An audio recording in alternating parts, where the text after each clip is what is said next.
Won't it be Ryan the Great? And today we are talking top 5 NFL teams after week 17 of the 2023-2024 NFL season, guys.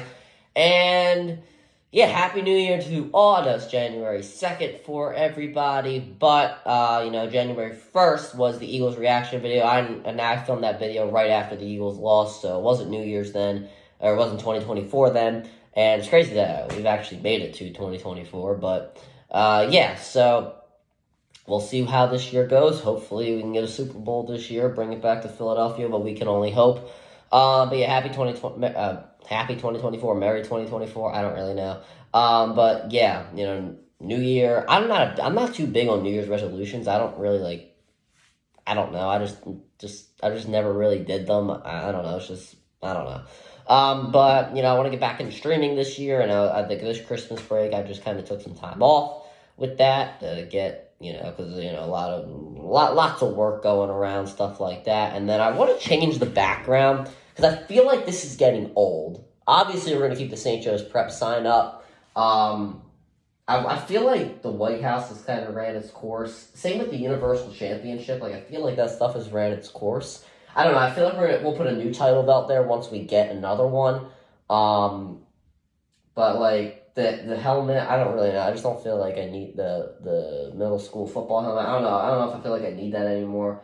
So I'm going to look around my house, see what I can put here, try and move stuff out of the way, see what I can put in the background. But yeah, we'll see. We'll see what I can find. You guys will see in the coming weeks or whatever. So let's just get right into the video. But before we get right into it, guys, make sure you guys subscribe with the post notifications on. Go subscribe to my brother, Linda Great Vlogs. Make sure you guys go subscribe to my second channel at Run the Cog Great. Make sure you guys go follow me on X at Run the Great RTG. Make sure you guys go follow me on TikTok at Run the Great RTG. Make sure you guys go listen to the latest edition of the CR7 podcast. And make sure you guys go follow me on Twitch at Run the Great Podcast. And my Purdue ladies and gentlemen, see you in the video. Let's roll that intro. Won't it be Ryan the Great? And today. Oh, hell yeah! Oh, it's not that hard to understand if you know anything about football. Touchdown! A touchdown! Philly! And the Phillies walk it off!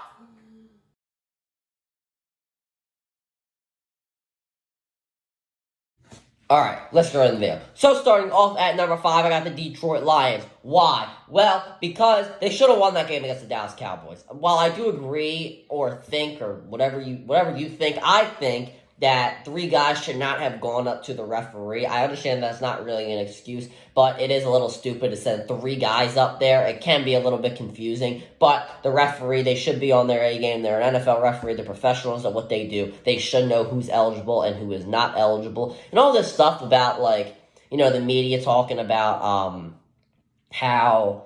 I don't know, how teams show their game plan to the officials before the game to know, what plays they're running, stuff like that. I feel like the media this year is just trying to bring up stuff that's, revolutionary, it's advanced football stuff. No, this stuff isn't new. I think, I don't, maybe a casual doesn't know this, but I feel like that's, for me, that's just kind of common knowledge that the NFL officials know what teams are going to run, and, that guys need to be on the line of scrimmage. The media is just trying to make this stuff revolutionary. It's a newer thing in the NFL. Now, it's been, there since for forever. But anyway, Lions definitely should have won that game. We can't take away about how they played. Jared Goff, he did throw 2 interceptions. We do understand that. But David Montgomery, Jahmyr Gibbs on the ground. That Lions rushing attack averaged 4 yards per carry. We have to give him credit for that. Amon-Ra St. Brown still playing really, really well. Sam Laporta emerging as the top 5 tight end, in my opinion. Obviously, Jamison Williams with 2 bombs.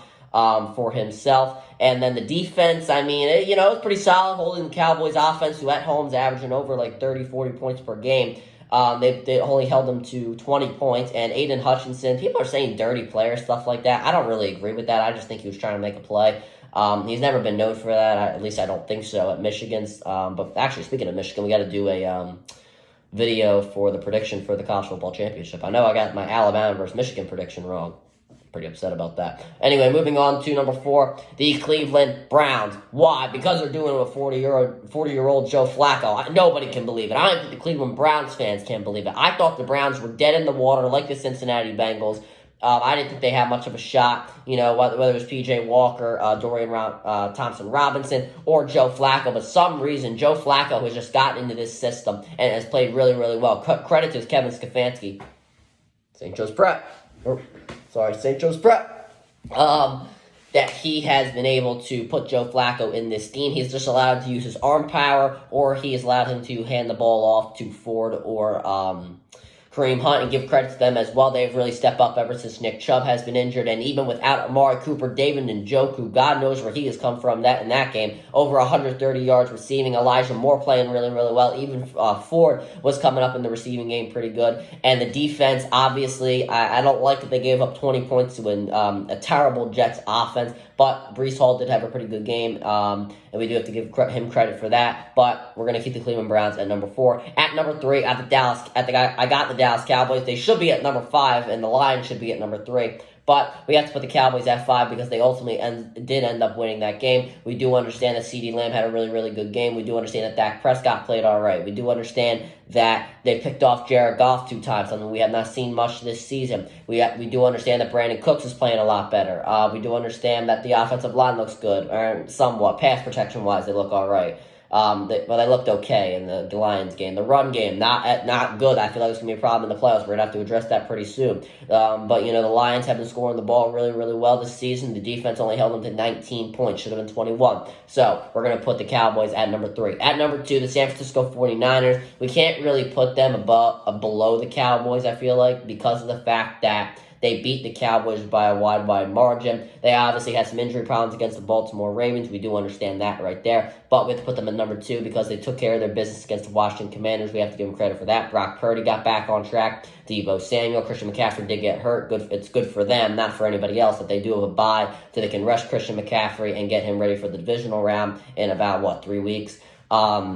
And then obviously Trent Williams, Ayuk had a really, really good game. The defense is playing lights out as always. We're going to put them at number 2. At number 1, it's obvious it's the Baltimore Ravens. 56 points. Are we talking about this against a Miami defense that has a Jalen Ramsey back? I forget who it was. It was Bateman who literally broke Xavier Howard's ankles, and who knows if he'll be back for the rest of the season. Apparently he does not require surgery, so we hope to see him back very, very soon. But, he literally broke Xavier Howard's ankles, and it seems like they can always come up with a running back. Gus Edwards playing really well ever since the Keaton Mitchell injury. Odell Beckham Jr. getting vintage OBJ catches. Zay Flowers playing really, really well. I don't know where Likely has come from, just casually bringing in one-handed catches and running all the way to the end zone. Makes absolutely no sense to me whatsoever, but hey, I don't like Likely. I think he's a pretty good player. I just don't understand where he's coming from ever since Mark Andrews got injured. It makes absolutely no sense whatsoever. The defense held the Miami offense to what it was, 19 points against the Miami offense that has been historic in this season. So we have to give them a lot of credit for that, even though Jalen Waddle was not there. But that'll do it for the video, guys. We have the Ravens, 49ers, Cowboys, Browns, Lions. We're not going to put any other team up there. We're obviously not going to put the Eagles up there because their defenses look terrible. I think every team on this list has a better defense than the Eagles right now. We're not going to put Miami up there. They got 56 dropped on them. I'm not putting them up there. We can't really put the Jaguars up there because, they had a 5-game losing streak and they, blew out the Panthers. That doesn't really say too much. And the Panthers are making more headlines for what their owner is doing than what is actually going on the field. And then we're not going to put the Rams up there. They barely beat the Giants. So, once again, Ravens, 49ers, Cowboys, Browns, Lions. That'll do it for the video, guys. Make sure you guys subscribe with the post notifications on. Happy 2024. Hopefully this is a great year for this channel and for the CR7 podcast. Make sure you guys subscribe with the post notifications on. Go subscribe to my brother, Linda Great Vlogs. Make sure you guys go subscribe to my second channel at Ryan the Cog Great. Make sure you guys go follow me on X at Ryan the Great RTG. Make sure you guys go follow me on TikTok at Ryan the Great RTG. Make sure you guys go listen to the latest edition of the CR7 podcast. And make sure you guys go follow me on Twitch at Ryan the Great Podcast. And as always, Ryan the Great out. Peace.